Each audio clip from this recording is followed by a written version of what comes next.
Dzień dobry Państwu. Zapraszamy na kolejne spotkanie z cyklu Książka w Teatrze. Dziś mamy spotkanie, które podsumowuje wiele lat naszej działalności. Bardzo ciekawy projekt, którego efekt można podziwiać w tym miejscu. I chciałam zaprosić tutaj do nas Krystynę Mogilnicką, która była opiekunem tego projektu. Proszę Cię bardzo do nas. Bardzo też zapraszam autorkę książki, która jest ukoronowaniem tego projektu, czyli panią profesor Małgorzatę Dziewulską. I prowadzącą która poprowadzi dzisiejsze spotkanie, Justynę Michalik. Teraz poproszę Krysiu, abyś nam opowiedziała o całym tym wielkim i wieloletnim projekcie, o stronie, która powstaje i może trochę o tej książce. Dzień dobry, bardzo dziękuję. Ja powiem dosłownie kilka słów na temat odzyskanej awangardy, ponieważ jest to taki wieloletni projekt artystyczno-badawczy i także platforma badaczy z Europy Środkowo-Wschodniej oraz seria wydawnicza, której początki, czy może taka druga odsłona zaczęła się w 2018 roku w ramach tutaj grantu Narodowego Programu Rozwoju Humanistyki, którego kierowniczką była profesor Małgorzata Lejko, ale początki tej idei odzyskiwania awangardy Europy Środkowo-Wschodniej sięgają jeszcze wcześniej, roku awangardy oraz takich spotkań i różnych idei zainicjowanych przez profesora Dariusza Kosińskiego. I rzeczywiście tutaj na stole mamy 6 książek wydanych na których pracowaliśmy od 2018 roku. Pierwszą z nich w 2021 roku wydaliśmy Pisma teatralne Łesia Kurbasa, a ostatnią jest właśnie wyjątkowa absolutnie awangarda podkarpacka.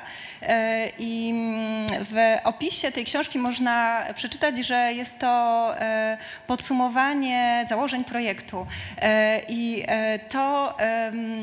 to jest tak naprawdę coś, jakby to jest jeszcze więcej i za chwilę tutaj będzie można porozmawiać, czy usłyszymy więcej i o książce, i o warsztacie. Natomiast rzeczywiście ta książka powstawała bardzo długo i w takim wyjątkowym, wydaje mi się, i okresie, i wyjątkowej konstelacji ludzi, którzy przyglądali się temu, jak ona powstaje i to jest właśnie, i to było właśnie jakby zespół badawczy odzyskanej awangardy i cóż, strona. W tej chwili na sam koniec kończymy pracę nad stroną internetową, która będzie nie tylko zbierać te wszystkie materiały z konferencji, które się odbywały od tego 2016 roku, będzie pokazywać te książki oraz mamy nadzieję, że będzie służyć poprzez to, że będziemy udostępniać niektóre treści w open source, będzie służyć temu, żeby nadal ta idea się rozwijała i żyła i żeby Państwo mogli z niej korzystać. Dziękuję bardzo. Dziękujemy, Krysiu. Ja bardzo przede wszystkim dziękuję za możliwość poprowadzenia tego spotkania z Małgorzatą Dziewulską, której Państwu chyba przedstawiać nie trzeba. I jeszcze rozmawiając przed spotkaniem, obie stwierdziłyśmy, że na początku trzeba zrobić jedną bardzo ważną rzecz, mianowicie bardzo serdecznie podziękować Krystynie Mogilnickiej, która była, no właśnie, koordynatorką projektu, to chyba za mało powiedziane. Była jego częścią i była osobą, bez której ten projekt odzyskanej awangardy nie wyglądał, on by się w ogóle nie udał. W mojej książce jest napisane, że Krysia była redaktorką prowadzącą. I mało z przypadków, o ile wiem, w produkcji książkowej w ostatnich latach żeby redaktor naprawdę zasługiwał na to, na ten dodatek prowadzący. Dlatego, że ona prowadzi książkę od samego początku do końca, ze wszystkimi szczegółami, jeżeli chce tego autora, jeżeli autor sobie sam daje radę, to nie. Po prostu jest niebywałą, ma ilość taktu, poza wszystkim, poza znajomością swojego fachu. I muszę powiedzieć, że poza dwoma takimi zasadniczymi wkładami Krysi w tę książkę, to znaczy uzyskanie tych ilustracji, to jest niesłychanie trudne, dlatego że ukraińskie ilustracje są w jakimś takim stanie, muzea są w trudnym stanie, jeszcze gorszym od naszych, bo w naszych też bywa bałagan i też trudno jest coś dostać czasem, bo nagle jest na przykład ostatnio protest prawników, że nie znaleźliśmy wszystkich spadkobierców danego dzieła, w związku z tym nie możemy zgody wydać na reprodukcję. Tak mieliśmy w przypadku Muzeum Narodowego we Wrocławiu. Ale jeszcze rzeczy trudniejsze dzieją się w muzeach ukraińskich i nieraz trzeba po prostu dokonywać ogromnych wysiłków, i długiej, szalenie korespondencji, żeby te rzeczy wydobyć. Część z nich została wydobyta, część z nich musiała być skopiowana z książek ukraińskich, no ale dzięki niezłej technologii to czasem często całkiem dobrze wygląda. No więc to była jedna kolosalna robota, którą Krysia zrobiła przy tej książce, a jednak zobaczenie tylu ilustracji w kolorze, tak ciekawych artystów, na pewno w czytaniu pomaga, a nawet może zastępować lekturę. To znaczy, to można oglądać jak album.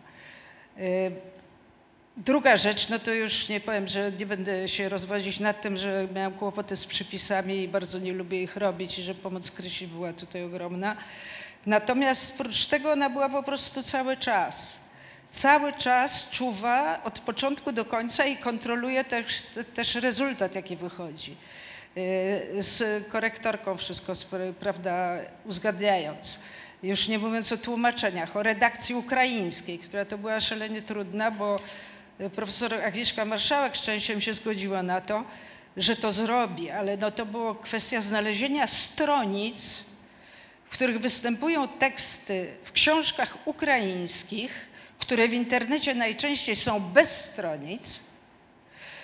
stronic, które u mnie były już w tekście przetłumaczone przez moją tłumaczkę roboczą. Tłumaczyłyśmy to razem. I teraz ten tekst, tłumaczyłyśmy to roboczo. Ten tekst redaktorka musiała znaleźć w wydawnictwie ukraińskim, na ogół nie internetowym, tylko naprawdę dostać książkę albo książkę ze stronami, mieć sfotografowaną, mieć skan.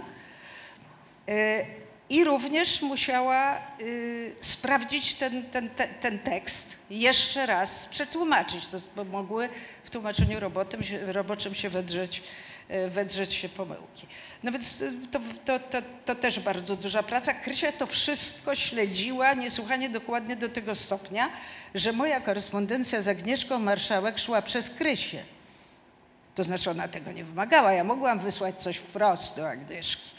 Ale chciała widzieć wszystko i jakby, żeby czuwać, że to się posuwa w odpowiednim kierunku. Także, no przepraszam, musiałam tutaj na wstępie pochwalić redaktorkę prowadzącą.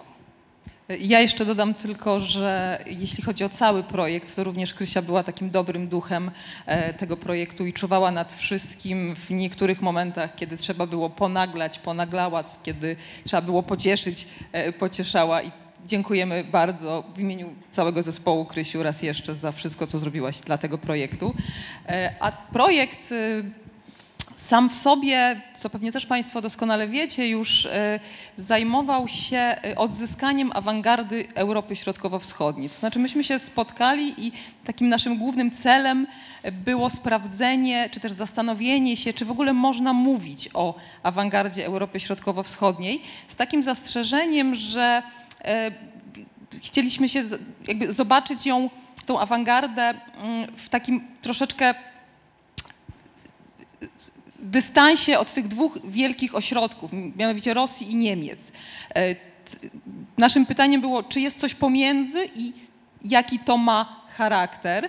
Ja mam wrażenie, że propozycja Małgorzaty Dziewulskiej, której myślenie Małgorzaty Dziewulskiej, którego efektem jest ta książka, jest jakby z jednej strony wpisuje się w ten nasz cel projektu, ale jednocześnie go pogłębia, ponieważ ty zaproponowałaś, Małgorzato, awangardę podkarpacką.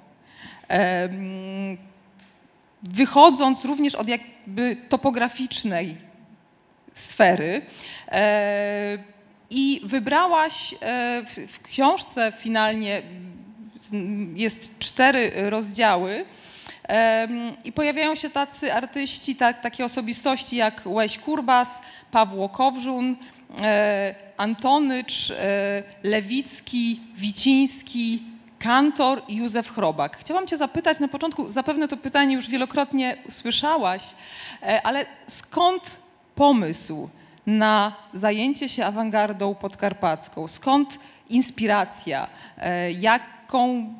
Jaki sobie cel stawiałaś na początku tej drogi? Co chciałaś osiągnąć i jakby czym się kierowałaś? Jaka była twoja intuicja?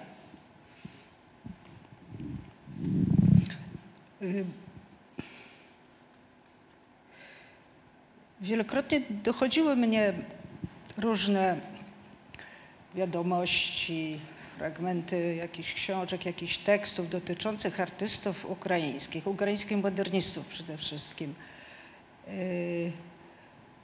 O Lwowie choćby polskim czytamy nieraz, dużo książek jest o polskim Lwowie i tam w tle migają jakieś postaci. Mnie to zawsze intrygowało,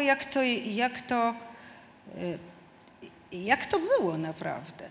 Bo z jednej strony ciągle słyszałam, że były straszliwe konflikty etniczne w II Rzeczpospolitej w latach 30., że był ukraiński terroryzm, który był wynikiem polskich decyzji ograniczających wolność słowa, możliwość zrzeszania się czy utworzenia Uniwersytetu Ukraińskiego, a z drugiej strony czytałem w internecie, na przykład na stronie Muzeum Sztuki Nowoczesnej, że były grupy artystów narodowych, takie dobrane głównie według narodowości grupy artystów w Lwowie w okresie przedwojennym, które współpracowały ze sobą, prowadziły cały czas ze sobą bogatą współpracę. Nie rozumiałam zupełnie, jak to jedno z drugim się łączy.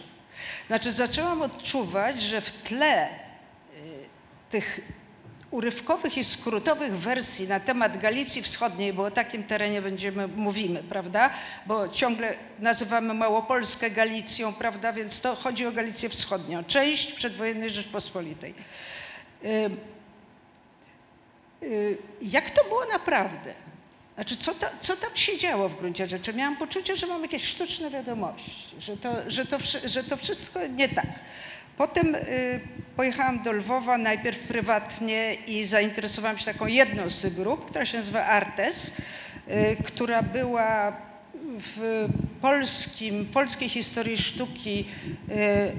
Mówi się, że to była grupa polska, w najnowszej już historii sztuki mówi, że to była grupa złożona z Polaków i Żydów polskojęzycznych, a w ukraińskiej historiografii dotyczącej historii sztuki mówi się, że to była grupa artystów żydowskich. Jest taka książka, to ja nawet ją cytuję. No, znaczy, że coś zupełnie jest tajemniczego i niewyjaśnionego. Artysta Lewicki Leopold, jeden z największych buntowników grupy krakowskiej, student ASP w Krakowie w latach 20. przyjechał z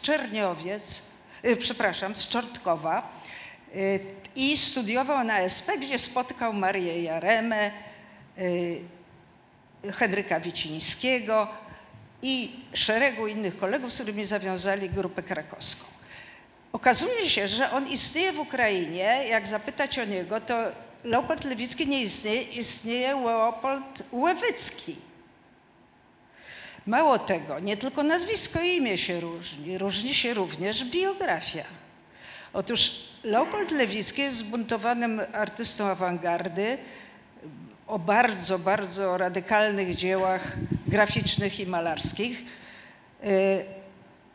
A Leopold Łewicki to jest malarz socrealistyczny.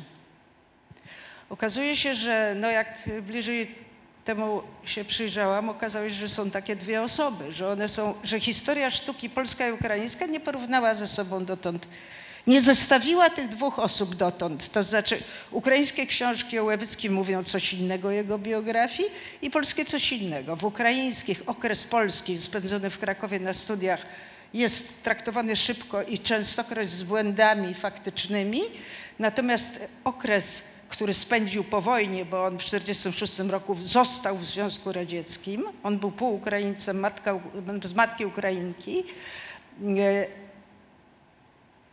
on został w Związku Radzieckim, był artystą no nawet zasłużonym Związku Radzieckiego, nawet dostawał cały szereg medali, natomiast nigdy nie został profesorem. To znaczy zawsze były co do niego wątpliwości, zawsze były co do niego podejrzenia. I on się nazywa Łewicki i teraz jego historia z Lwowa jest właściwie nieznana polskim historykom sztuki. To znaczy polska historia sztuki, jak mówi o Lewickim, to mówi tylko jedno albo dwa zdania o nim, że on potem został w Związku Radzieckim. No więc to jako przykład chcę powiedzieć o tym, jak bardzo te są, właściwie to z tego się robi taka swoista właściwie tragifarsa historyczna w gruncie rzeczy. No to znaczy są po tylu latach już ukraińskiej niepodległości i polskiej również, ciągle są nieuzgodnione takie rzeczy. To znaczy machina muzeów jest machiną niesłychanie powolną. Ale w naszej świadomości to powinno być troszkę inaczej, jakby powinniśmy szybciej zderzać te rzeczywistości, prawda, może, niż muzea to robią. Czyli też w jakiś sposób odzyskiwałaś te historie, te biografie, prawda? Bo tak jak przy odzyskiwaniu awangardy, tym również się w jakiś sposób kierowałaś, jak sądzę. No w jakiś sposób tak. Skoro Lewickiego dwa dzieła socrealistyczne, które są zresztą ciekawe, jeżeli ktoś nie ma uprzedzeń jakichś skrajnych, to warto się przyjrzeć temu. Udało się nam wydrukować. Nigdy w Polsce nie pokazane te dwa obrazy, no, które warto znać, bo z człowiekiem się stało coś zupełnie niezwykłego. No, po prostu on się przemienił w kogoś innego, zostając jednocześnie sobą, bo jego cała droga wskazuje, że on jako artysta został sobą. Jak to się dzieje? No, wymaga niesłychanie dokładnych jakichś sprawdzań, może nigdy się nie dowiemy.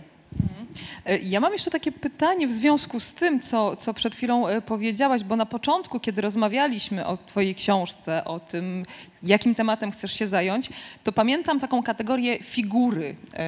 Mówiłaś o figurach awangardy, figuren, a finalnie ty mówisz o ludziach. Skąd ta zmiana? Jakby w którym momencie sobie zdałaś sprawę, że ty będziesz opisywać nie awangardę, dyskurs awangardowy, tylko właśnie nakierujesz się na człowieka, na odzyskiwanie tak naprawdę tych biografii?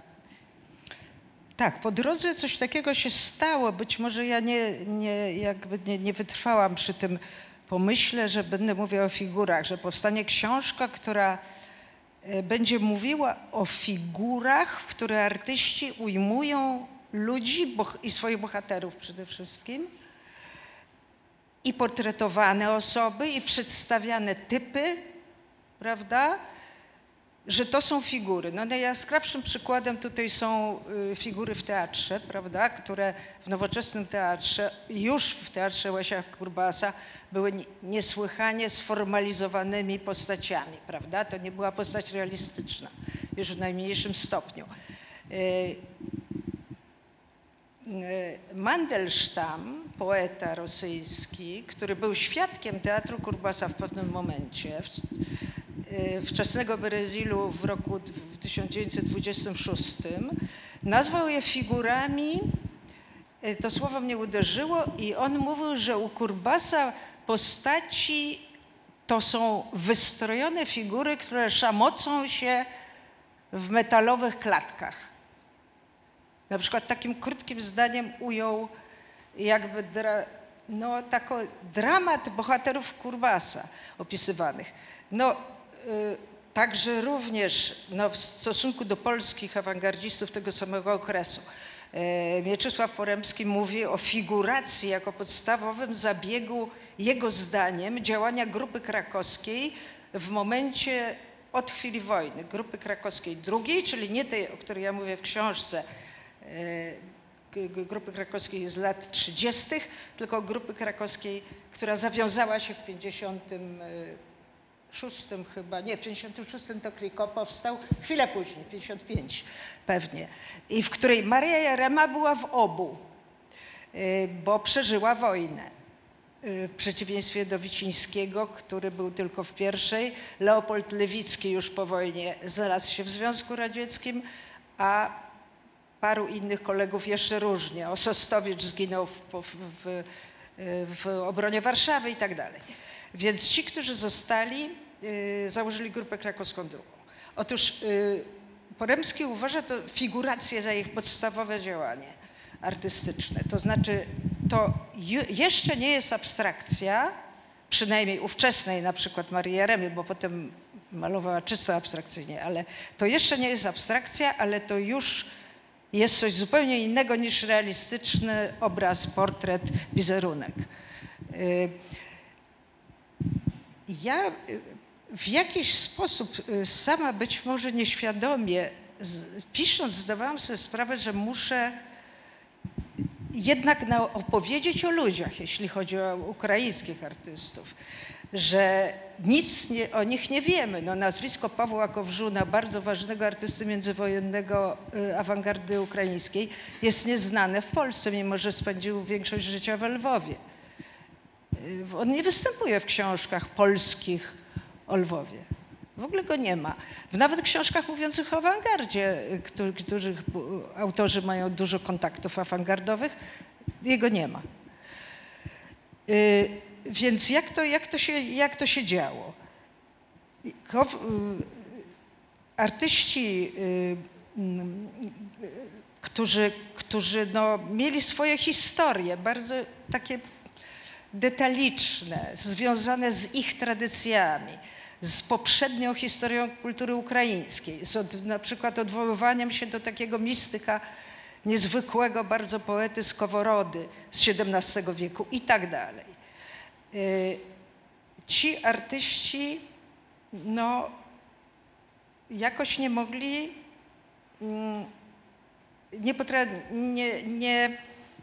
nie mogli wejść w sferę świadomości polskiej, jak gdyby. Gdzieś była jakaś granica, za którą że się nie przedzierali. Więc no, dochodziłam do wniosku, że izolacja tych grup narodowościowych była jednak wielka, w przestrzeni kultury przynajmniej, bo w przestrzeni ekonomicznej musiały się ze sobą jakoś kontaktować, na co dzień również, natomiast w przestrzeni kultury musiała dominować izolacja nad bliskością, taką no, w kręgu Muzeum Sztuki Nowoczesnej uważaną za oczywistość. Więc prawdopodobnie, myśląc o tych ukraińskich osobach, które trzeba dla polskiego czytelnika przede wszystkim opisać, to mi po prostu się ześlizgnęło z tej idei figur na pisanie o ludziach. I może dobrze się stało, bo dla czytelnika to by było jeszcze trudniejsze i poza tym powstałaby cała teoria figur by musiała powstać, tak? Co to jest, jakie to jest przetworzenie, szalenie skomplikowana rzecz właściwie. Więc być może to był pomysł po prostu na wyrost, którego nie dało się zrobić. Ale ja myślę, że to, co zrobiłaś, było równie trudne i równie skomplikowane, dlatego że czytając twoją książkę i też przypatrując się troszeczkę i procesowi jej powstawania, odnoszę wrażenie, że posługujesz się, czy też charakteryzujesz się bardzo specyficznym warsztatem, zarówno jeśli chodzi o myślenie, jak i pisanie. Mianowicie w tej twojej opowieści, w tym twoim pisarstwie posługujesz się jakby przywołujesz inne publikacje. Jacques Derrida mówił o performatywnym czytaniu, że to performatywne czytanie jest zawsze konotuje jakąś odpowiedź. I ja mam wrażenie, że ty równie właśnie w performatywny sposób czytasz inne publikacje, czytasz źródła archiwalne i dajesz odpowiedź w swojej książce. Często też pokazujesz to i się tego nie wstydzisz, że czegoś nie wiesz, że czegoś nie jesteś pewna. Zestawiasz ze sobą w taki nieoczywisty niekiedy sposób różne wersje historii i nie znajdujesz odpowiedzi, która jest właściwa. To chyba trudny proces twórczy. No tak, właściwie mówiąc bardzo prosto, to ja mogłabym, może to jest autokompromitacja, ale tak bym to powiedziała, że ja po prostu z samego początku interesowały mnie pewne wątki. Potem zużyłam dużo czasu, żeby móc je ułożyć jakoś wspólnie na wspólnych płaszczyznach, różnicować ich okresy historyczne i tam powiedzmy w jakich latach się odbywały i różne takie zabiegi, które trzeba było zrobić. Ale zasadniczo po prostu to, co uderzało mnie na początku, pierwsze notatki mam o tych postaciach, o których ostatecznie napisałam.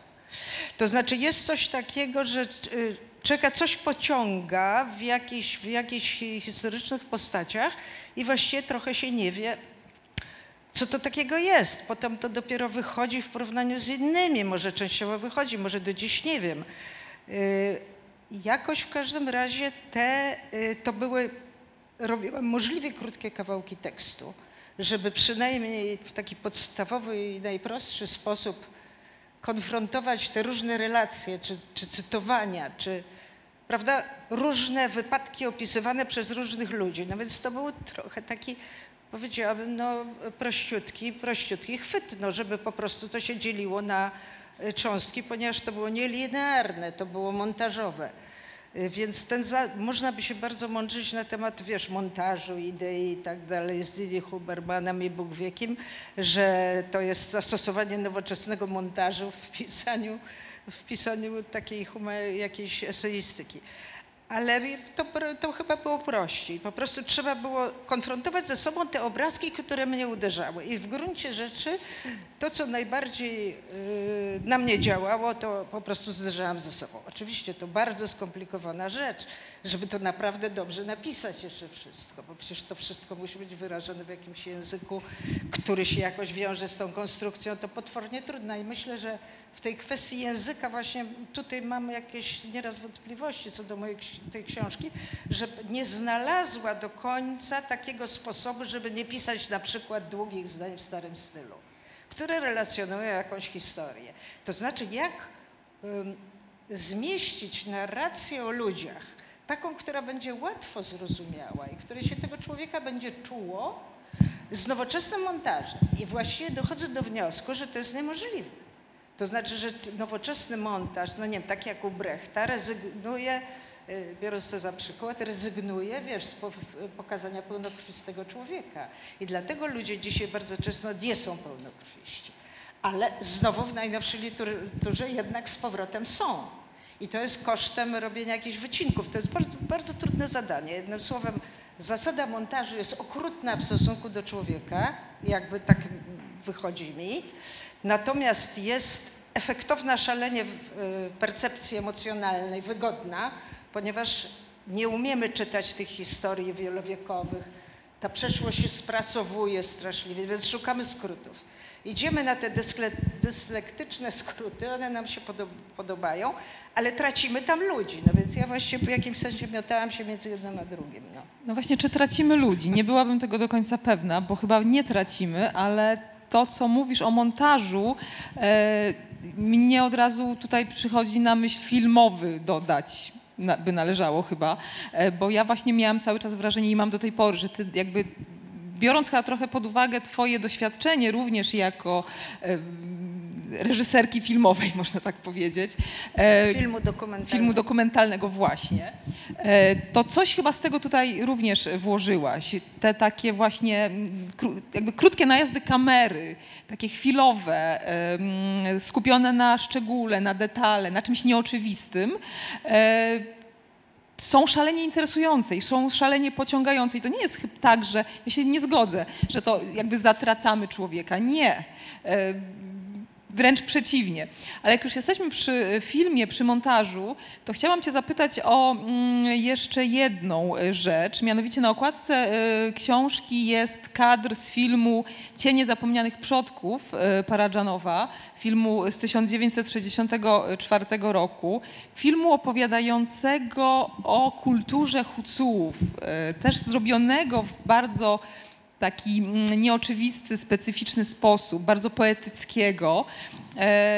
I rzadko kiedy jest tak, w moim przypadku, żeby to, co znajduje się na okładce, stanowiło pewnego rodzaju klucz do czytania całości. W tym przypadku tak jest. Ja pozwolę sobie tutaj, podzielę się z Państwem tym, że nie widziałam tego filmu wcześniej. Zaczęłam czytać książkę Małgorzaty i zdałam sobie w którymś momencie sprawę z tego, że jest na okładce właśnie kadr z tego filmu, więc ja go obejrzę. Obejrzałam go i ku mojemu zaskoczeniu ogromnie się zdziwiłam, ale jednocześnie zrozumiałam trochę bardziej chyba tę książkę. To znaczy ja mam wrażenie, że ten film jest dla ciebie, był dla ciebie jakimś takim kluczem, jakimś jakby taką drogą również do pewnego rodzaju myślenia i jakby sposobu ujęcia tej historii.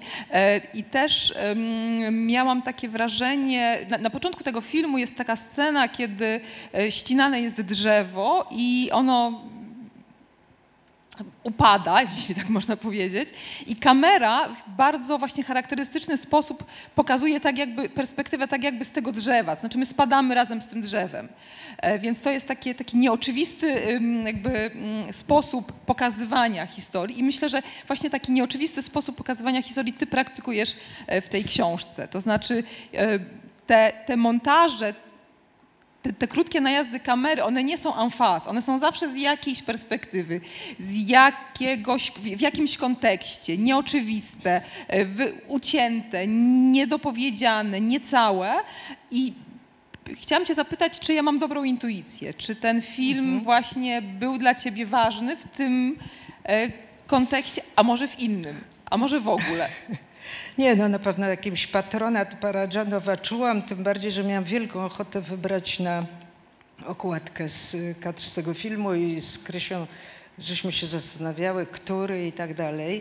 No tam jest w końcu, nie będę komentować, bo tam jest ta sosna płonąca, podpalona w lesie w trakcie realizacji filmu i sfilmowana. Ona różne rzeczy oznacza, prawda, każdy czytelnik będzie miał swoją wersję, prawda, o czym ona mówi. Więc tego bym nie dopowiadała. Natomiast Paradżanow bardzo chciałam, żeby był. Tam w środku też przy Kurbasie jest parę zdjęć z masek, no z takiego zespołu bożonarodzeniowego przez Paradżanowa do filmu wprowadzonego, przebranego w takie fantastyczne z legendy huculskiej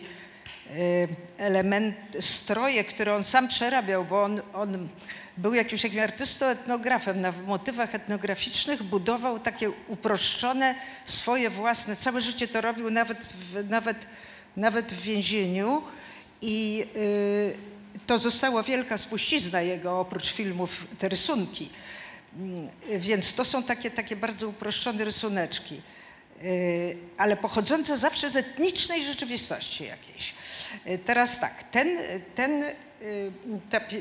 te pierwsze ujęcie, o którym mówisz, rzeczywiście chłopiec idzie, dziecko idzie z drugim śniadaniem do lasu do swojego brata i przychodzi akurat, upada, kilka drzew tam nawet upada, kamera nagle jedzie ogromną szybkością w górę i patrzy na to z góry. No rzeczywiście bardzo mi pochlebia, że mnie porównujesz z takim działaniem.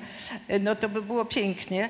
I rzeczywiście nie wiem, jak oni wtedy to robili. bo tam nie było wielkiego wsparcia technicznego, jak kręcili w 1964 roku. Co prawda to było w Łówku przedwojenne, czyli wielka kijowska wytwórnia fantastyczna, która była na fantastycznym poziomie w latach 30., ale nie wiem dokładnie jak tam było w latach 60., chociaż ciągle z dużymi tradycjami, więc musiało być wielu pracowników bardzo fachowych. Nie wiem jak wtedy się robiło. Takie wciągnięcie kamery na wysokość wysokiej sosny. No, w każdym razie to jest piękny przykład takiego ostrego montażu. W tym filmie dalej się dzieje. To filmował człowiek, który prowadził rękę z kamery, kamerę w ręku, jeden z pierwszych filmów, gdzie kamera była w ręku, co teraz obowiązuje od lat w wielu filmach. Kamera w ręku uważała się za odkrycie. Nie, kamera w ręku była tam u operatora Paradżanowa. Ale oni już mieli do czynienia przed wojną. Kurbas tam kręcił fragmenty filmów w tej wytwórni, więc oni mieli do czynienia z taką awangardą przed wojną, że jeżeli jacyś specjaliści przeżyli, no to po prostu było zupełnie inne podejście. Tylko myśmy o tym tu, nazwijmy to na Zachodzie, o tym nie wiedzieli, bo Zachód też się fascynował Paradżanowym. On dostał mnóstwo nagród na Zachodzie za te filmy, co nie sprawiło, że udało się go łatwo potem wyciągnąć z więzienia. Dopiero Aragon napisał do Breżniewa i w wyniku tego dopiero on po 4 latach opuścił więzień. Natomiast ja przede wszystkim chciałabym Paradżanowi powiedzieć to, bo właściwie czynisz go w jakiś sposób patronem tej książki, to jest dla mnie bardzo fajne.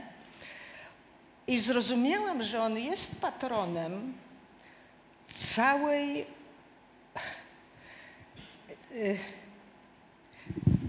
wielu narodowości i grup etnicznych, które były na obrzeżach Imperium Radzieckiego, a dziś są na obrzeżach Rosji. Dlatego, że on urodził w rodzinie ormiańskiej, urodził się, ale już do szkoły chodził w Tbilisi, czyli w Gruzji. Potem w takim wszechzwiązkowej sytuacji, jak to w Związku Radzieckim, można było jechać studiować reżyserię do Moskwy, czy gdzieś tam, również do Kijowa, bo Kijów był ważnym ośrodkiem od przedwojny. I on wylądował w tym Kijowie. To były czasy chruszczowowskie, czyli względna wolność, prawda? Mógł z Tbilisi pojechać, młody choreograf, no, był muzykiem, choreografem, do Kijowa. I znalazł się w Kijowie, nagle został uczniem Dowrzenki w Kijowie. To znaczy wszedł w jakieś takie serce awangardy przedwojennej, prawda? Inaczej tego nie da się zrozumieć. On wszedł w Kijów, gdzie w Łówku to była instytucja, która pamiętała awangardę lat 20. i 30. w przedwojennym bolszewickim kraju.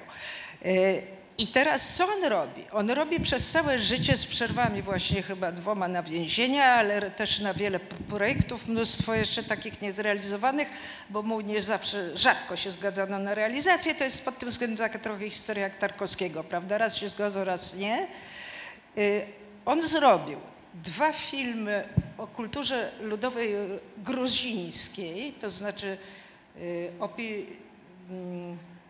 o Piromasmanim, takim malarzu prymitywie, jeden film dokumentalny Pirosmani i drugi film o takiej twierdzy starogruzińskiej, który nie został zrealizowany. I jeśli chodzi o wątki ormiańskie, to również 2 filmy. Barwy granatu, o których Państwo na pewno słyszeli albo to widzieli. Barwy granatu. Film oparty na historii artysty ormiańskiego.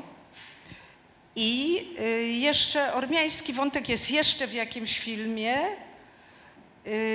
I mało tego, huculski wątek w Cieniach zapomnianych przodków i jeszcze azerbejdżańska legenda. Jest taki projekt filmowy, scenariusz o azerbejdżańskiej legendzie. No więc on ogarnął w jakiś sposób te narody graniczne, prawda? I nie mam wątpliwości najmniejszych, że to będzie w przyszłości osoba, która film o nim pamięta oczywiście. W internecie Państwo znajdą mnóstwo, ale ogólnie o nim, on jako taki patron nie jest pamiętany, ale zostanie przypomniany ponad wszelką wątpliwość. Więc o tym chciałam powiedzieć, ponieważ uświadomiłam sobie, że w jakiś sposób Paradżanow jest symbolem dla szukania tego, co może łączyć wraz z odwołaniami do kultury ludowej te kultury, powiedzmy, obrzeży Imperium Rosyjskiego, prawda? Które są bardzo bogate ludowe kultury często. No, bardzo złożony problem i ty starasz się w jakiś sposób również to w swojej książce ogarnąć, mówiąc używając tego określenia. Ale chciałam cię zapytać jeszcze w tym kontekście również takich właśnie trudnych tematów, nieoczywistych rzeczy, o których piszesz, o czytelnika.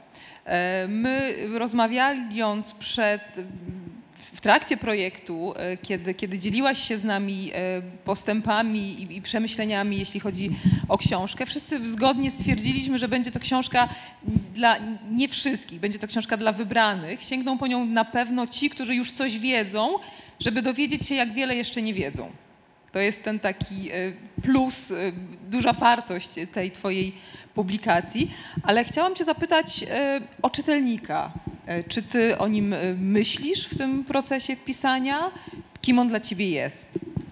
No wiesz, jak z pisarzami w cudzysłowie oczywiście, znaczy ludzie piszący myślą oczywiście o czytelniku, dużo się o tym mówi.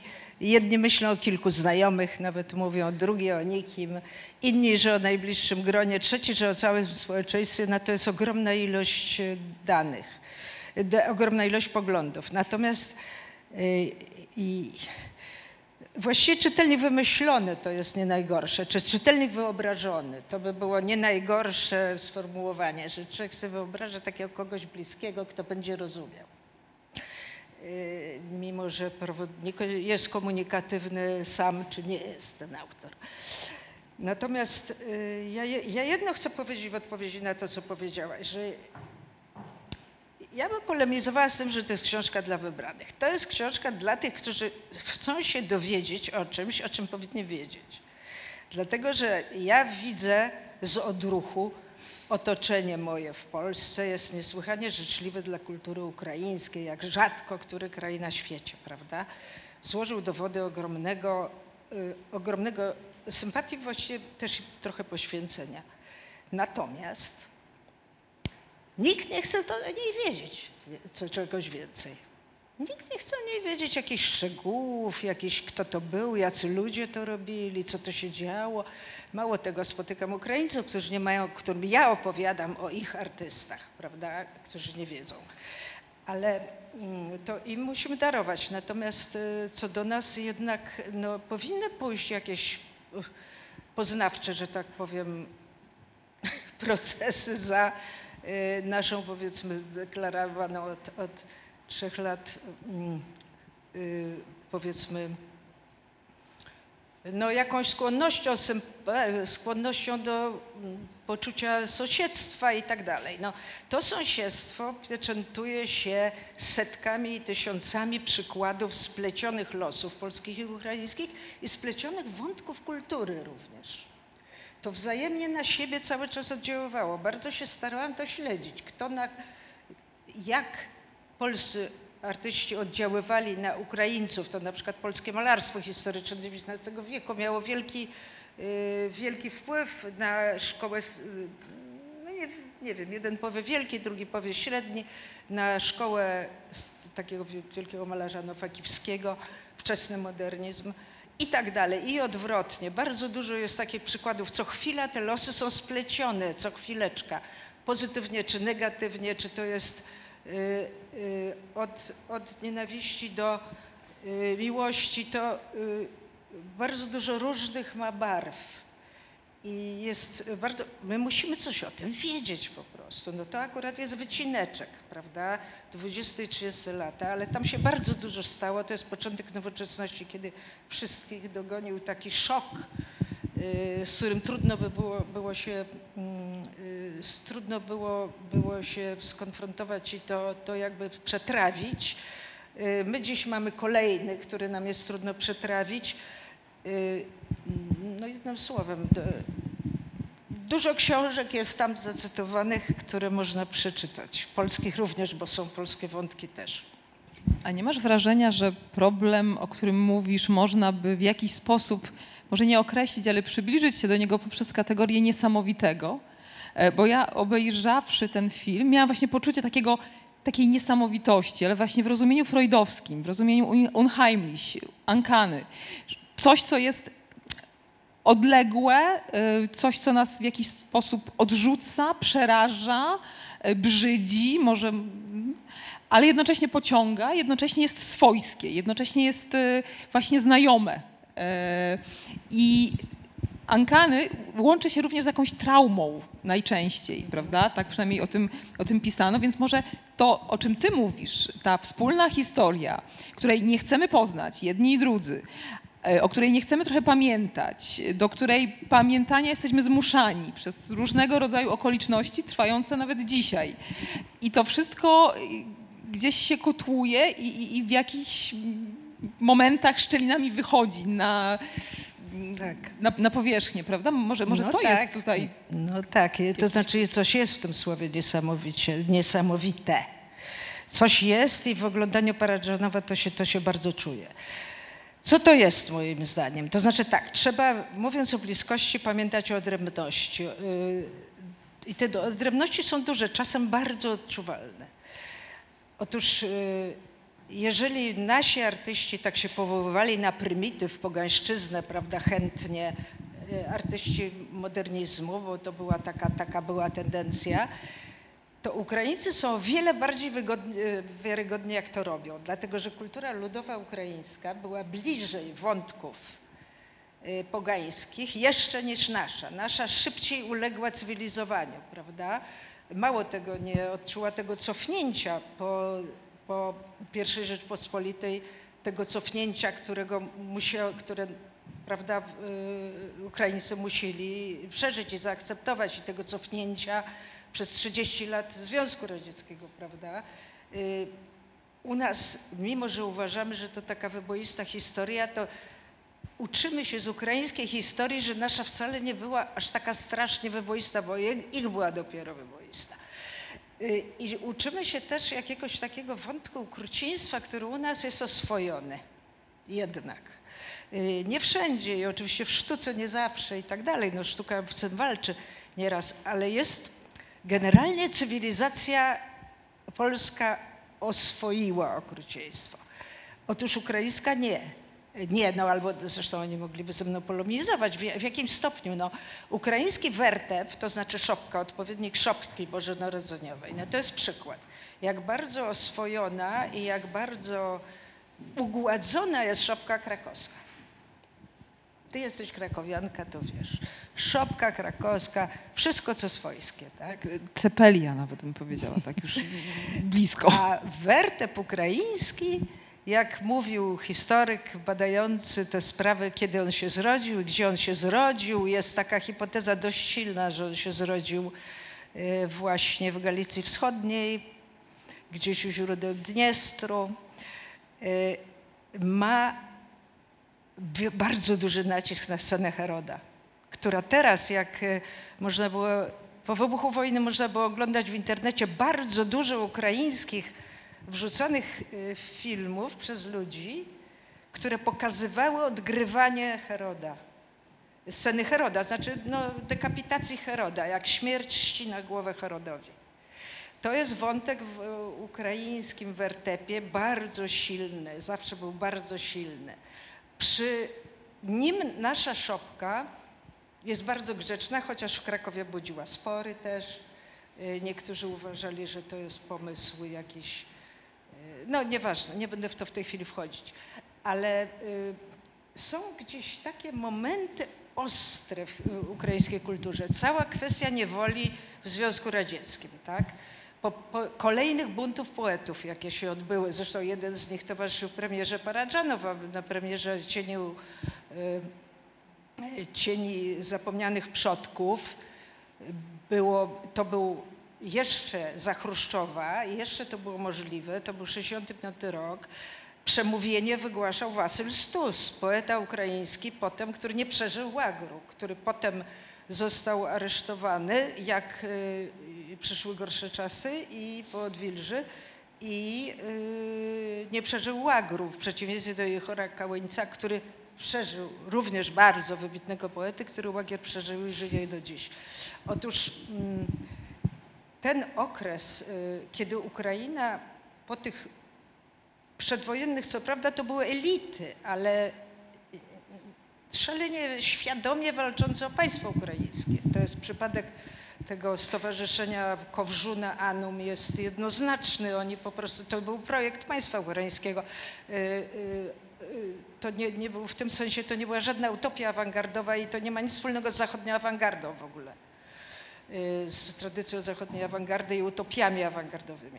Więc takie bardzo konieczność cofnięcia się do tyłu, którą oni przeżyli no właściwie od 1939 roku, a już po II wojnie już na długo to zapadło, tak? To znacznie ostrzejsze losy niż nasze. Jak się czyta Andruchowycza, który jednak dużo tych historycznych problemów analizował, on był z pokolenia lat 80., czyli w 80. latach zaczynała się jego młodość, jeszcze za Sowietów, a w 90. już wolna Ukraina i jego grupa zaczęła wtedy bardzo działać, zaczął bardzo dużo pisać, to on to przejście pamięta i bardzo dobrze opisał w kilku książkach. Więc to też coś takiego dla nas dziwnego. Nasi w Krakowie zaczynali drugą grupę krakowską, zaczynał działać Kantor. Artyści na nowo, mimo, prawda, że kto był, ten był w Radzie Miejskiej i w Wydziale Kultury, odbudowywali życie kulturalne polskie. Tam nic podobnego, no inaczej, wręcz przeciwnie. Czyli jakby te konfrontacje są z jakąś rzeczywistością ostrzejszą cały czas. Nie mówię, że nasza nie była ostra, miała takie momenty jak, prawda, Powstanie Warszawskie, które nie ma sobie równych, ale jednak jakiś wątek wyostrzenia historii, wiesz, którego nas uczy jakby oglądania Ukraińców, którzy podobnie odczuwali świat nieraz, ale znaleźli się w zupełnie innych sytuacjach. Tak, zdecydowanie. Bardziej brutalne być może, prawda? Tutaj mają Państwo też z tyłu, za naszymi plecami są skany z książki i tam w którymś momencie pojawiają się właśnie te fotosy z filmu z tym wertepem, bo to chyba jest, prawda, u Paradżanowa. Ja też zachęcam Państwa, może, bo to już chyba ten moment, że jeśli ktoś z Państwa chce się włączyć w dyskusję, zadać jakieś pytanie Małgorzacie Dziewulskiej lub też podzielić się jakimś komentarzem, na przykład po lekturze książki albo teraz, który przyszedł Państwu na myśl, słuchając naszej rozmowy, to zachęcam, teraz jest ten moment. Jeszcze korzystając z okazji, to chciałabym zapytać, Państwo oczywiście się zastanawiają, to chciałabym Cię zapytać o takie dwie kategorie, które poruszasz, które przywołujesz w swojej książce, mianowicie awangardowa przestrzeń zgiełku i potencjał bezradności. Wydają mi się one mi się wydały bardzo interesujące i takie aktualne również dzisiaj, mam wrażenie. I chciałam Cię zapytać, w jakiej jakby optyce Ty je widzisz względem siebie?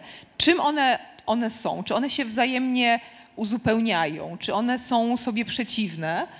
I czy widzisz faktycznie, tak jak napisałaś w tym wprowadzeniu do naszego spotkania, o tych kolektywach, o zespołach rockowych, czyli jakby widzisz potencjał tego, że ta awangarda i charakterystyczne cechy awangardy, tej przedwojennej, są również dzisiaj aktualne, mogą być sprawcze w jakiś stopniu?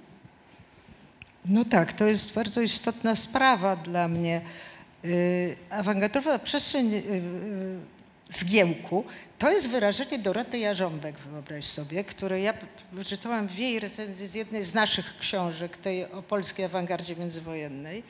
Ona miała na myśli to, że awangarda się kłóciła bardzo, prawda, były polemiki ogromne.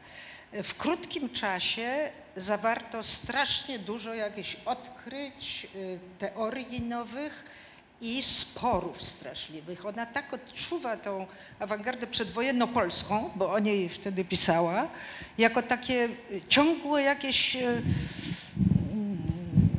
no, swoiste awantury. To o Krakowie przede wszystkim, prawda? To było, w Krakowie przecież był taki ośrodek szalenie żywy.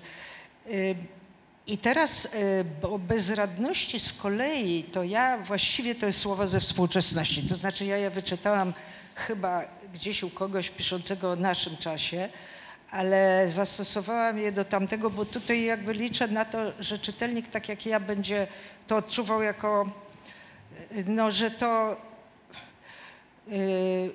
tamta bezradność początku nowoczesności pozwala nam troszeczkę bardziej rozumieć własną. Znaczy to było również bezradność wobec straszliwej eskalacji instytucji ekonomicznych, uprzedmiotowienia stosunków ludzkich, tak historycy o tym piszą, w każdym razie tak podsumowując, i osłabienia praw jednostki, osłabienia znaczenia jednostki. Znaczy to dziwne, że oni już to wtedy czuli, ale tak jest nawet w analizach przedwojennych, awangardowych, tych tekstów dotyczących literatury na przykład to się czyta.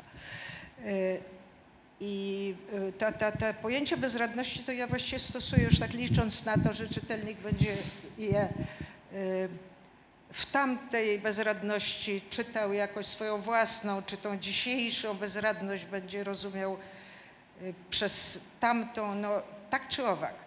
Bezradność dzisiaj jest słowem często używanym u takich bardziej głębszych publicystów, bo rzeczywiście nie wiadomo, co człowiek ma zrobić, tak? Nie może nic zrobić.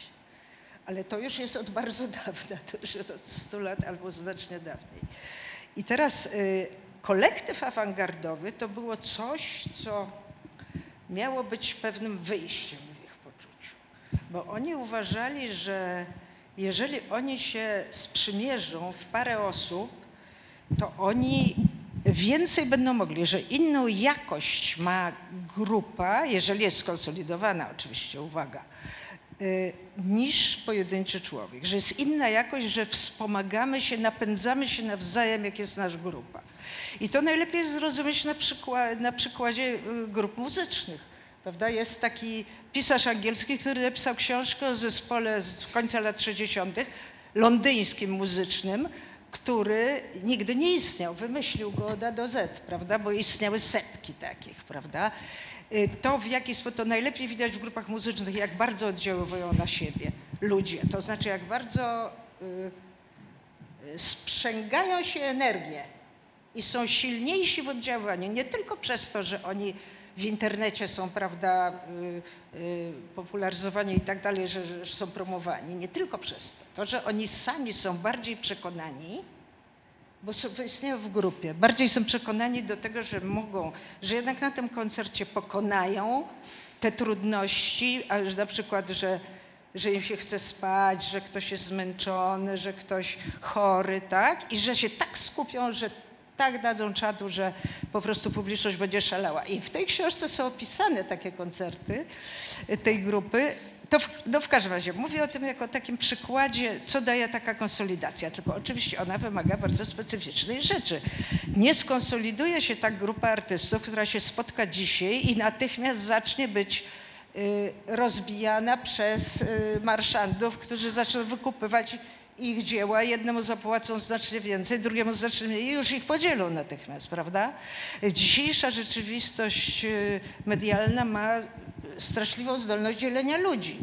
Tamci byli wolni od tego, wolni jeszcze. Już była krytyka, która też już miała wady pewne medium, ale nie było jeszcze takiego, znaczy im tyle nie groziło, że ich rozwleką, zaraz ich podzielą.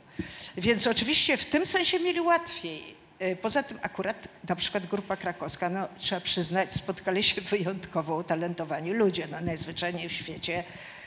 Tam było kilkoro bardzo, bardzo wybitnych artystów, więc nie zawsze takie talenty się spotkają, a też my na to nie wpływamy, bo talent daje Pan Bóg, więc to już jak są ludzie słabi niepewni swojej sztuki, to trudniej, bardziej łatwiej się kłócą. Nie wiem, jak to jest.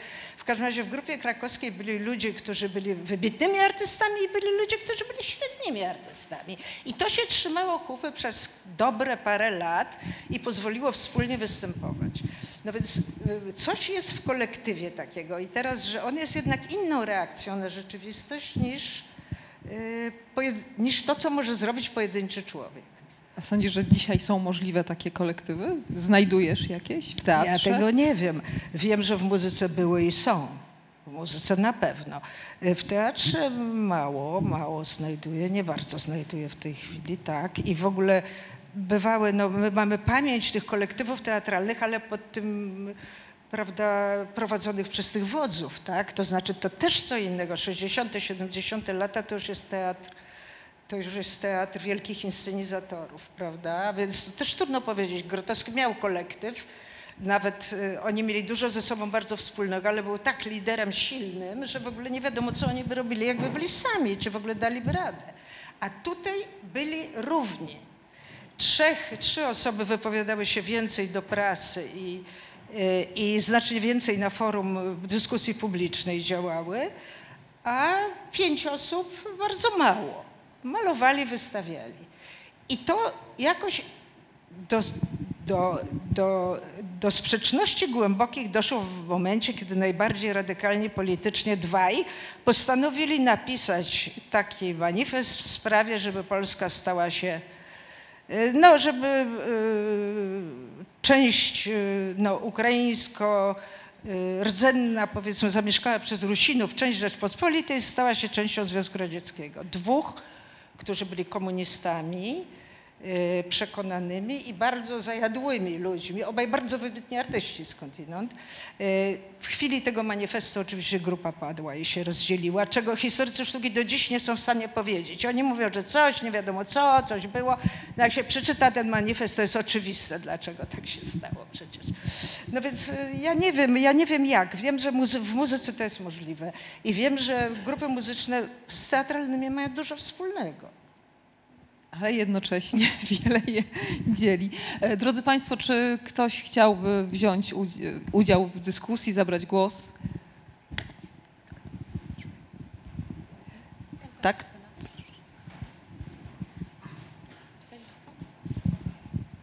Dobry wieczór. Chciałem Cię zapytać, Małgorzato, o Ukraińców. Powiedziałaś w pewnym momencie, że tych spotkań polsko-ukraińskich w przestrzeni awangardowej było wiele, setki i więcej, prawda? Takiego wzajemnego i współpracy, i wpływania na siebie, i inspiracji i tak dalej. Na pewno pracując nad tą książką musiałaś kontaktować się z historykami sztuki z Ukrainy i w ogóle powiedzmy z humanistami czy intelektualistami ukraińskimi. Interesuje mnie, jaki jest ich stosunek obecnie do tej tradycji, która Ciebie tak zainteresowała. Pytam dlatego, ponieważ czytając książki Oksanek Zabuszko, którą bardzo lubię i cenię, zwróciłem uwagę na dwie sprawy. Po pierwsze, jej taka zasadnicza misja, która polega na tym, by wydobyć Ukrainę i kulturę ukraińską spod skrzydeł Rosji. Żeby pokazać, że oni są inni, że oni są że oni są przede wszystkim wcześniejsi, że zostali tak naprawdę skolonizowani przez własną kolonię, jaką była wobec Kijowa Moskwa. I Oksana Zabuszko, pisząc o tym, adresuje tę swoją opowieść zasadniczo do odbiorców zachodnich, do Niemców, do Francuzów, do Amerykanów. Ona tam do nich jeździła i tam promowała swoje książki. Ale jakby ponad głowami, w pewnym sensie, Polaków. Owszem, czasem odwołuje się do tego znanego motywu uczenia się języka polskiego, by czytać polskie czasopisma i tak dalej, ale jakby cała ta tożsamość ukraińska pierwszej połowy XX wieku powiązana z Polską, choćby w tej przestrzeni awangardy, jakby w ogóle nie istnieje w jej eseistyce. W związku z tym chciałem cię zapytać, czy to jest coś charakterystycznego, czy może nie? Czy miałaś innego rodzaju doświadczenie w swoich kontaktach z Ukraińcami? Ja bym strasznie prosiła trochę światła na widownię, bo ja w ogóle nie widzę twarzy. Szczególnie w tej fazie to jest jednak potrzebne.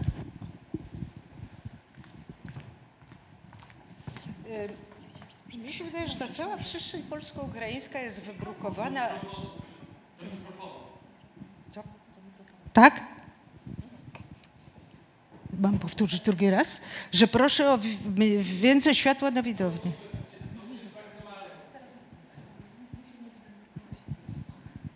Żeby powiedzieć, jeszcze za dużo. A na widownię można coś puścić? No to jest Instytut Teatralny. Niestety jesteśmy zawsze w teatrze, bardzo mi przykro. Więc ta przestrzeń jest wyfaszerowana pewnymi takimi, wyfaszerowana mitami, bym powiedziała. To jest dość ostre wyrażenie, ale przede wszystkim tak, jest jakaś obsesja, zresztą i u nas, i w Ukrainie. W Ukrainie jest znacznie silniejsza ciągle. Uparte powtarzanie, że należymy do Zachodu. Oni wkładają w to znacznie więcej wysiłku niż trzeba, bo mnie nikt nie musi tego tłumaczyć, jak ja to się zapoznałam z XVII wiekiem w kolegiach, prawda, w kolegiach studenckich Kijowa i tak dalej, no po prostu jaka kultura tam przodowała i tak dalej. Natomiast wielu ludziom nawet tak tego nie trzeba strasznie wykładać, wielu ludziom mniej, powiedzmy, edukowanych w tych sprawach. Jest jakaś inercja takiego udowadniania, że my jesteśmy Zachodem. Kiedyś w Polsce, bo przecież było i u nas szereg takich rozmów i my też mieliśmy tą tendencję. Mamy Helena Blum o Jeremiance niedawno czytałam, co pisała w 70 latach. Upierała się, że to jest artystka europejska. No zupełnie niepojęte, w 70 latach. Ona już Biennale miała za sobą weneckie i ona ciągle trzeba było dowodzić, że ona jest artystką europejską. Jednym słowem, w tym jest jakaś obsesja prowincjonalna. Ukraińcy ją silnie mają. I jeśli chodzi o, jak się rozmawia z ludźmi, którzy badali tą historię sztuki ukraińskiej, jest ich dziedziną historia sztuki ukraińskiej, to jest taka jedna rzecz, że są ogromnie skupieni na tym, żeby zgromadzić podstawowe dane. To znaczy jest taki historyk na przykład w Lwowie, Roman Jacyw się nazywa, który zajmuje się tym, żeby wydawać wielkie, ciężkie książki, które ułożą po prostu po kolei, co było. Dlatego, że ta historia jest, oni odgrzebują historię, która była naumyślnie zaciemniona. I naumyślnie, prawda, w ciągu 30 lat Radzieckiej Republiki to było umyślnie zacieniane wszystko, więc ciągle oni są w tym trudzie przypominania podstawowych faktów. On wydaje na przykład wielką książkę o wystawach lwowskich sztuki ukraińskiej, których było dużo bardzo, o czym nie wiemy, czytając polskie książki o sztuce w Lwowie. I szereg innych. Wydaje na przykład eseistykę pisarzy ukraińskich, krajowych, już po 91 na ogół, bo rzadko kiedy jest coś wartościowego, co warto, chociaż czasem jest, oraz emigracyjnych. Pierwsze książki, które łączą emigracyjnych pisarzy z pisarzami krajowymi. Czyli ciągle są skupieni na jakiejś niesłychanie elementarnej robocie. I powiedziałabym, że to przeszkadza, mało tego, są niesłychanie chłonni na nowe teorie amerykańskie i zachodnie. To znaczy na przykład teoria kolonializmu to jest rzecz znana wszystkim studentom. Od razu natychmiast, prawda, spotykam młodą Ukrainkę, od razu mnie pyta, jak ja o teorii kolonialnej, czy Norman Davis Uważał, że Polska od morza do morza ma być. No, jednym słowem, zrobił się rodzaj schematu. Natomiast znajomość historii w gruncie rzeczy jest nieduża, no ale to jest wynik funkcjonowania elit niestety, gdzie my no, mieliśmy przewag, co tu dużo gadać, no mogliśmy jednak hodować elity właściwie po wojnie, z wyjątkiem okresu stalinowskiego, dość konsekwentnie. A oni nie. Czyli oni nie mają odpowiednio licznej elity, która mogłaby już powiedzieć, tak jak kiedyś ktoś powiedział w Polsce do mnie, jakiś profesor powiedział. Chodziło o to, żeby Wyspiańskiego, bo ktoś mówił, że trzeba Wyspiańskiego koniecznie Zachodowi uprzystępnić. On powiedział, czy Zachód na pewno na to zasługuje? I strasznie pamiętam to zdanie, dlatego że on miał na myśli, że niekoniecznie tak jest.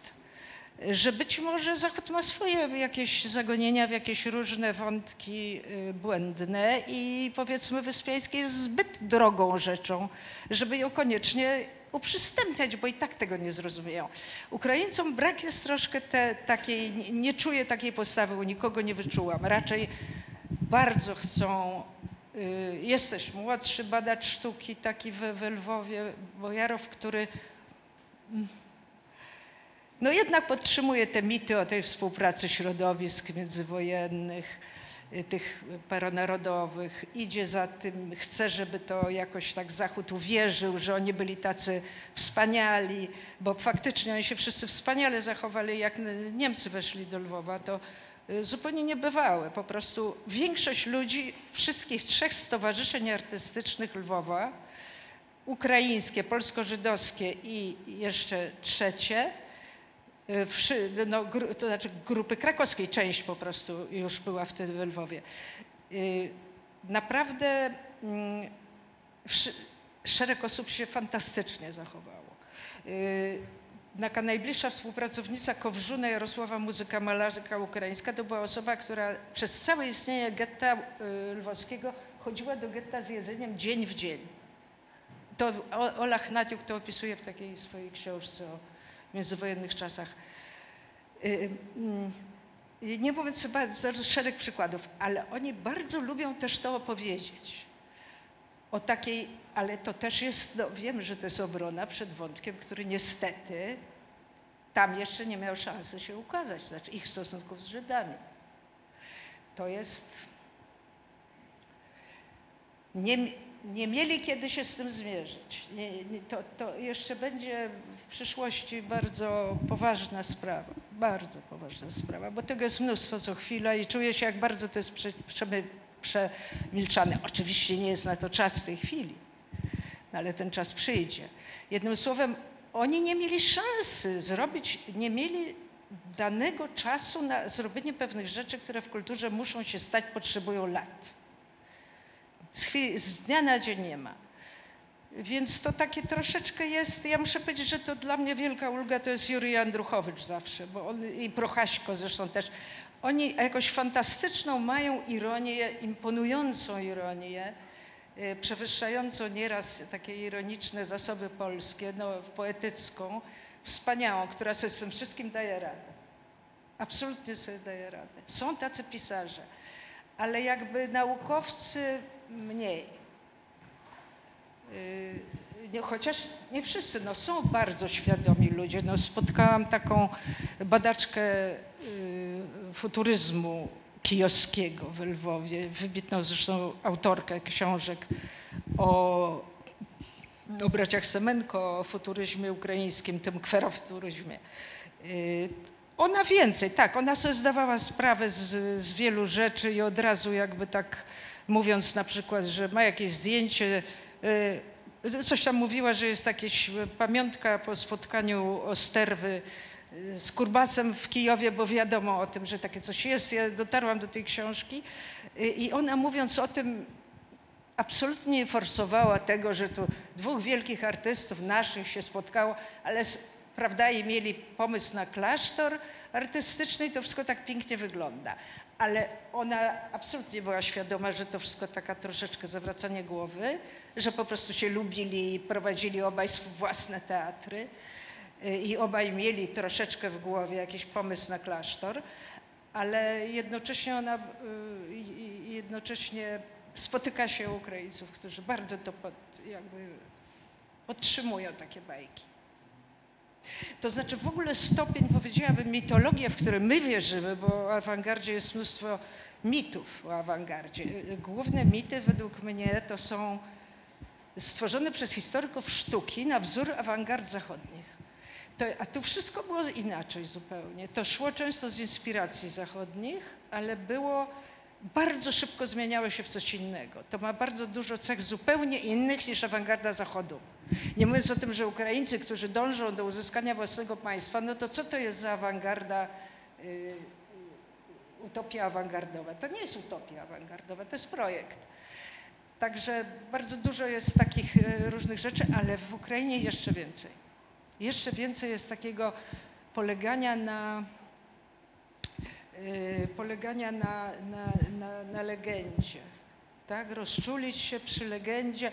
Zresztą fantastycznie wychwycił to taki poeta Ichor Kałyniec, wspaniały poeta ukraiński, żyjący jeszcze, który napisał taki duży esej o Antonyczu, o Bogdanie Ichorze Antonyczu, który miał który był uzupełnieniem do wspomnień z pogrzebu Antonycza. Pogrzeb Antonycza był w 1937 roku, bo on wtedy umarł jako 28-letni człowiek. Będąc już bardzo wybitnym poetą, uznanym w jakiś sposób, choć nie znanym na świecie, do dziś właściwie, prawda? Polski zbiór duży Antonycza dopiero co wyszedł. Przedtem znaleźliśmy pojedyncze wiersze. Otóż ten Kałyniec fantastycznie opisuje szalenie lapidarnym językiem, bo taka jest też jego poezja, co ci żałobnicy mówili po pogrzebie, jak strasznie mieszali fakty, jak strasznie źle opisana była pogoda tego dnia, bo wybitny historyk sztuki ukraińskiej napisał o tym, że świeciło słońce, co było nieprawdą, bo kilka źródeł, które Kałyniec zbadał, świadczą jednoznacznie, że był deszcz, tylko czasem przeświecało. Czepia się takich szczegółów, żeby pokazać, że nie ma pamięci faktów, tu się kłania Chrobak, nie ma pamięci faktów, tylko jest pamięć emocji wyłącznie. I że obraz Antonycza z 1938 roku został taki sam i dlatego tak łatwo było w Związku Radzieckim z nim się załatwić. To znaczy wcisnąć go pod powierzchnię, żeby o tym w ogóle nie pamiętano. I było 30 lat milczenia o Antonyczu. Kałyniec sugeruje, że skoro się myśli tak mitologicznie, to stajemy się bardzo łatwymi ofiarami, bo nie możemy przeciwstawić spisu faktów ewentualnej, prawda, ewentualnie atakującym nas siłą. Więc ogólnie tak bym powiedziała, że to trudna rzecz jest bardzo. Dziękujemy. Czy ktoś z Państwa jeszcze?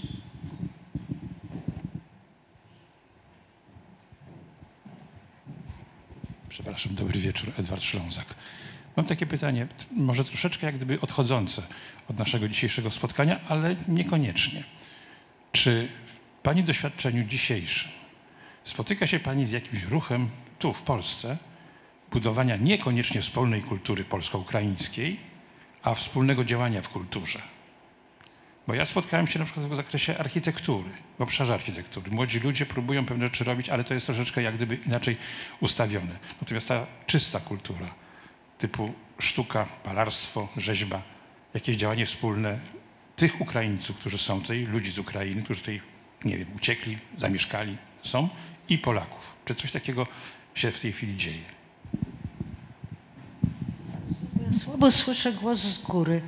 Jakoś, nie wiem, teraz chodzi o grupy, które byłyby pomiędzy, tak? Złożone i z Polaków, i Ukraińców naraz. No więc przypadek, który znam, to co Andruchowicz robił, że z polskim zespołem muzycznym nagrywał płyty i taka współpraca muzyczno-poetycka bywała kilkakrotnie się zdarzała. Natomiast jeśli chodzi o teatr, to widziałam tylko usiłowania bardzo skromne, bardzo skromne, takie troszkę na siłę, że trzeba coś zrobić, coś spróbować, ale mogłam czegoś nie widzieć. Uwaga, mogło coś być, bo było kilka festiwali przecież. Lwowskie teatry ukraińskie przyjeżdżały do Polski, były takie festiwale w latach 90. A nie byłam uczestnikiem pilnym ich i mogłam coś, ale coś, co by się zapamiętało, co by się wryło w pamięć, że ludzie o tym powtarzają, to nie bardzo kojarzę. Zawsze w muzyce jest lepiej, zawsze w muzyce lepiej. Jakoś w tej sferze, gdzie język, który nas jednak różni, to jest jednak ciężka zawsze sprawa. No. Także wspólne działanie, jak mamy kłopoty w Polsce ze wspólnym działaniem, to cóż dopiero między krajami w tak różnych sytuacjach. Nie wiem, ale uwaga, takie rzeczy są często schowane, nie są głośne. To znaczy w ogóle autentyczne rzeczy zaczynają się bez rozgłosu. Także absolutnie nie znaczy, że tego nie ma. To znaczy w ogóle ufam, że zaczyna się to i owo w tej chwili. Przepraszam. Tylko panu może odpowiem. Myślę, że MSN jest takim miejscem, gdzie takie inicjatywy się odbywają. W Zachęcie mamy teraz wystawę Parażanowa, którą współkuratoruje Taras Gębik, ukraiński kurator i aktywista. Jest Dom Kultury Słonecznik. Jest parę takich inicjatyw, myślę, że głównie właśnie skupionych wokół Muzeum Sztuki Nowoczesnej i one się tam dzieją. Są wspólne wystawy, wspólne inicjatywy, grupa taka była Bliskość bodajże się to nazywało. Jakby, no, trochę po tej sytuacji sprzed 2 lat, jak wybuchła wojna, no to się jakby tutaj zrobiło dosyć aktywne środowisko, także myślę, że można tam tego szukać. To są wspólne działania, znaczy i takie dla jakby diaspory ukraińskiej, która się znalazła tu w wyniku wojny, ale też jakieś wspólne działania polsko-ukraińskie. A jeszcze jedna taka jest postać, która mi się tu skojarzyła, tak jak słucham tej rozmowy, to jest Jerzy Onuch. To jest człowiek, który pod koniec lat 70. prowadził tu w Warszawie Galerię Dziekanka z Szajną Młodym i zapomniałem z kim. W każdym razie w stanie wojennym wyjechał do Kanady, jest z takiej rodziny polsko-ukraińskiej, tam żył wśród diaspory ukraińskiej i w 90 roku, kiedy Soros otwierał te centra sztuki współczesnej w krajach byłego bloku, on został dyrektorem Centrum Suczasnowo-Mistectwa przy bulwarze Skowrody, tu wspomnianego w Kijowie. To było takie CSW kijowskie i tam się odbywało bardzo dużo ciekawych polsko-ukraińskich imprez od lat 90. przez lata 2000. Potem Onuch był dyrektorem Instytutu Polskiego, zdaje się, że i w Kijowie, a potem w Nowym Jorku. I on jakby funkcjonuje jakby trochę na przecięciu tych dwóch kultur, jest raz tu, raz tam.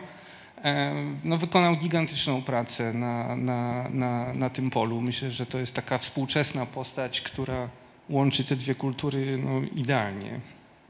Dziękuję. Dziękujemy. Czy ktoś z państwa?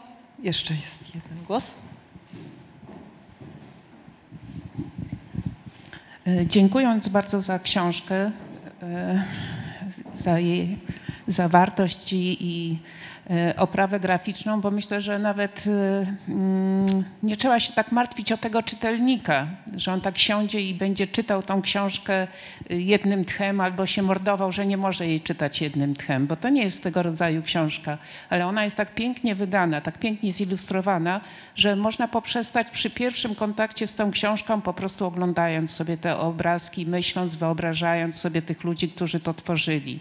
I też to słowo takie wstępne, które Małgorzata pisze, że to szło z natury, z przestrzeni, że oni w ten sposób ta wyobraźnia ich działała. Mając w pamięci ten wstęp, tym piękniej i bogaciej można odbierać tę książkę. Mam może jedno pytanie, ale je zostawię na koniec. Mam jeszcze taki drugi komentarz. Tutaj była mowa o Parażanowie, o tej wspaniałej okładce. Niedawno był Festiwal Filmów Ukraińskich tutaj w Warszawie i na tym festiwalu była premiera nowego filmu dokumentalnego o Paradżanowie. I tam są takie ujęcia z filmów dokumentalnych, które kręcono w jego mieszkaniu, z jego udziałem, w jego obecności, rozmowy, które tam toczył. I pada między innymi taki jego monolog, który jest moim zdaniem dobrym komentarzem do tego pytania, dlaczego ta kultura, wspaniała sztuka się nie przebiła. Dlaczego my jej nie znamy, dlaczego Zachód jej nie zna, prawda? Że nie mamy narzędzi, żeby w ogóle to jakoś rozumieć. To już było po wyjściu z łagru Paradżanowa. On chyba był w więzieniu specjalnym. Tak. W ciężkim więzieniu. Tak. I uszył, bo nie tylko rysował, ale szył różne stroje dla siebie również, bo lubił chodzić fajnie ubrany. I uszył taki kaftan bardzo kolorowy dla Felliniego, bo Fellini też wiele wysiłku włożył w to, żeby go uwolnić z tego więzienia. I żeby mu podziękować, uszył wspaniały kaftan. Ale w końcu zrezygnował z wysłania tego kaftana i mówi tak, no co on? Ucieszy się i rzuci w kąt, a ja będę się tym cieszył, ja będę w tym chodził. I coś jest takiego, że my jesteśmy bezradni i oni to czują, ci artyści ukraińscy, że to jest taka jakaś przepaść, niemoc w takiej komunikacji bezpośredniej, że co ja im będę tam wysyłał, tą swoją sztukę, ten swój kaftan, ja się tym bardziej ucieszę. I na tym kończą to swoje usiłowanie w tej komunikacji z Zachodem, do którego uważają, że przynależą i pewnie przynależą, prawda? To taki komentarz Paradżanowa do tego tematu. A pytanie mam tego rodzaju. Czy mam słuszną intuicję, że jednym z jakichś powodów, które sprawiły, że zajęłaś się tym tematem, tą książką, no bo to była niespodzianka, że tym się zajmujesz, prawda? Dla mnie przynajmniej to była niespodzianka. Czy jednym z powodów była twoja przygoda, bo też pisanie tej książki postrzegam jako ogromną przygodę w twoim życiu, której ci zazdroszczę zresztą, że jednym z jakby powodów były Gardzienice i ich wyprawy na wschód, do Huculszczyzny. Czy to jakoś cię wcześniej już jakoś nie otworzyło na cały ten świat Vincenza i tak dalej, tych ich inspiracji? Aha. Ja z Gardzienicami nigdy nie jeździłam. Ja wiem, ale... Tak. Tam na te ich łemkowskie wyprawy nie. Ja wtedy już słyszałam jako taką legendę o ich pobytach na Łemkowszczyźnie. I słyszałam zawsze, jak śpiewali łemkowskie pieśni, tak? Bo oni się ich nauczyli tam na Łemkowszczyźnie i to śpiewali na wszystkich, potem przez wiele lat na wszystkich w tej chałupie tam posiadach te łemkowskie pieśni. Natomiast także nie, chociaż na pewno łączyło mnie z nimi jakiś smak że tak powiem, do wschodnich, do ściany wschodniej, jak to się nazywało wtedy w 90-tych latach, to na pewno, bo to jest z pograniczem, miałam kontakty i z Gardzienicami i to na pewno się rymowało z tym, ale wtedy to u mnie była jakaś zadawniona jakaś nigdy niezrealizowana właściwie rzecz. I dopiero znacznie później, kiedy mogłam w odzyskanej awangardzie zgłosić jakiś temat i dopiero wtedy ten temat odżył, że ja mogę po prostu się nim zająć, bo nawet właśnie Justyna planowała mnie pytać o to na samym końcu, pisała do mnie na samym końcu, to powiem, że ja prawdopodobnie miałam poczucie jakiegoś duszności jakiejś, że jestem w jakimś świecie za ciasnym, coś takiego. To był 17 rok, odzyskana awangarda wtedy zaczynała się i pierwsze były te zjazdy tych specjalistów z kilku krajów wschodnioeuropejskich i to bardzo mi się to podobało, co oni opowiadali wszyscy i pokazywali przede wszystkim, pokazywali wspaniałą sztukę wszyscy, wspaniałą sztukę, pamiętasz? To było. Tu na ekranie były fenomenalne rzeczy, jedna po drugiej po prostu. Czy jakaś rzecz nieistniejąca, to znaczy zachodni specjaliści świetnie o tym wiedzą oczywiście, a nawet tym handlują, ale w szerszej świadomości tego nie ma. No ale także, czy Maria Rema jest w Polsce w szerszej świadomości? Nie ma jej, więc to bardzo trudno jest gdzieś szerzej, ale elita powinna być świadoma tego. Więc ten wschód jakoś troszeczkę to przyszło, to znaczy to się zrealizowało, bo ja już chciałam na Huculczyznę jechać jeszcze bardzo dawno temu i nigdy nie pojechałam. I dopiero właśnie wtedy pojechałam. I myślę, że wiązało się z jakimś poczuciem jakiegoś braku powietrza. I że nagle to nasze spojrzenie na wschodnią Europę nagle coś takiego po prostu pozwalało oddychać najzwyczajniej w świecie. Pozwalało czymś oddychać innym niż mogliśmy oddychać tutaj. Jakieś takie,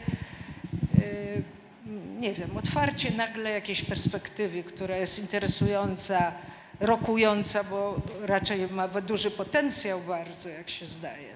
Ta rzeczywistość wschodniej Europy ma duży potencjał, no ale kiedy on będzie się realizował, nie wiadomo. No i o wspaniałej sztuce ludowej i też tej awangardowej, świetnej. Tak, ja też pamiętam, że wtedy dowiedzieliśmy się, jak bardzo wielu rzeczy nie wiemy i jak bardzo chcemy się dowiedzieć, że praktycznie jesteśmy obok siebie, ale kompletnie nieznani. Drodzy Państwo, myślę, że jeszcze pewnie wiele pytań Państwo macie, ja mam też sama kilka, ale myślę, że już będziemy powoli kończyć. Wiem, że będzie jeszcze chwila na to, aby zadać te pytania, czy też podzielić się komentarzami. Ja bardzo Ci, Małgorzato, dziękuję za tę rozmowę. Była ona niezwykle dla mnie inspirująca. Dziękuję raz jeszcze Krystynie Mogilnickiej za to, że sprowokowała nas do tego, żeby się spotkać i żeby o tej książce porozmawiać. Państwu bardzo serdecznie dziękuję za obecność. I co, do następnej książki, Małgorzato.